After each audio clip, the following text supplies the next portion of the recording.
BICC Bangladesh international conference সেন্টারে সেখানে যে ব্যবসায়ী সম্মেলন হয়েছিল তো ওখানে বলেছিল শেখ হাসিনার সরকার বারবার দরকার।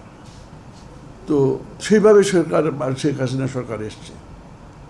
আপনার এক ঘাড়ে যদি দুই মাথা থাকে তাহলে হয়তো আপনি আপত্তি করতে পারবেন। যদি আপনাকে আমন্ত্রণ জানানো হয় যে আপনি আমার সাথে সরকার প্রধানের সাথে মিটিং করবেন আর আপনি ঘরে বসে থাকবেন, আপনার এক ঘাড়ে যদি দুই মাথা থাকে আপনি পারবেন।